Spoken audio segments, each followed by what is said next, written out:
دوستان عزیزم سلام، وقت شما بخیر. من سعید راد هستم، مربی و مدرس نتورک مارکتینگ. یکی از سوالات پرتکراری که معمولا نتورکرها میپرسن میگن که آقا یه کتابی به ما معرفی کن، یا کتاب‌هایی رو به ما معرفی کن تو حوزه دعوت. ما تو دعوت ضعیفی، میخوایم تو دعوت قوی بشیم. خب منم کتابایی که موجود باشه، مناسب باشه رو بهشون معرفی میکنم. ولی تو این پست میخوام در مورد اعتقاد خودم صحبت بکنم. به نظر من دعوت مهارت نیست و فقط چند تا نکته است، به شرط اینکه شما به یک مهارت بسیار بسیار مهم و کلیدی مسلط باشید و مجهز باشید و اون مهارت کنجکاو سازیه. فرض کن شما تو یک شرکتی شاغلی، مدیرت میخواد مثلا نیرو استخدام بکنه، به شما میگه که آقا اگه کسی رو سراغ داری به ما معرفی کن. آیا شما میری کتاب چطور دعوت کنیم رو میخونی؟ فرض کن میخوای دوستت رو به یک فیلم تو سینما دعوت بکنی، آیا میری کتاب چطور دوست خود رو به سینما دعوت کنیم رو میخونی؟ نه. پس دعوت مهارت نیست، چند تا نکته است، به شرط اینکه شما به یک مهارت جذابی که کمتر هم تو نتورک بهش پرداخته شده مجهز باشی و مسلط باشی. اسم اون مهارت کنجکاو سازیه. کنجکاو سازی یعنی چی؟ کنجکاو سازی یعنی من مشتری خودم رو چه در بخش محصولات چه در بخش کسب و کار تحریک بکنم که اون از من حالا سوال بپرسه که محصولت چیه یا بیزینست چیه یا دقیقاً داری چی کار میکنی. من تحریکش بکنم، حالا اون از من بپرسه، نه اینکه من برم سراغش، من تو دایرکت بهش پیام بدم، اون بیاد سراغ من.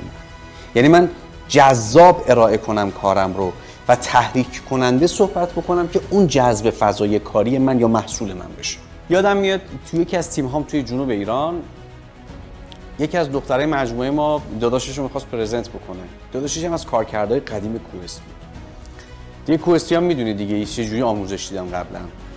و بعد من به این فکر کردم که خب اگر من مدعیم که همه چیز ما فرق میکنه، حتی بعد روش هامون هم فرق کنه، حتی بعد دیالوگ هامون هم فرق کنه. من نمیتونم انتظار داشته باشم همون دیالوگا رو بگم بعد انتظار داشته باشم مشتری من واکنش متفاوتی نشون بده. خب ما یک جوری بنده خدا رو کنجکاو کردیم و بعد پرزنتش کردیم که وقتی که اومد وارد دفتر شد، یعنی در رو باز کرد اومد بیاد تو، گفت پول کجاست؟ پول کجاست؟ داد میزد تو دفتر، آقا پول کجاست؟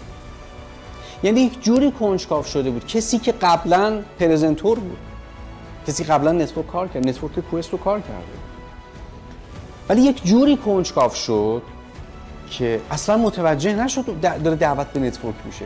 اینقدر روش متفاوت بود. چرا؟ چون ما کنجکاوش کردیم.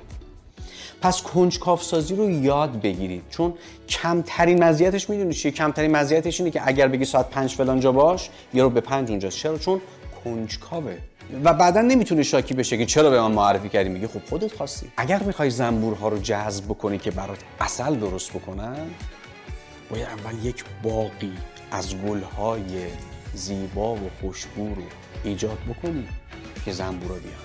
پس کنجکاو سازی رو یاد بگیرید. کنجکاو سازی یکی از مهارت‌هایی هستش که ما توی دوره سلاطین و توی دوره موج 9 آموزشش داریم. حتما یادش بگیرید.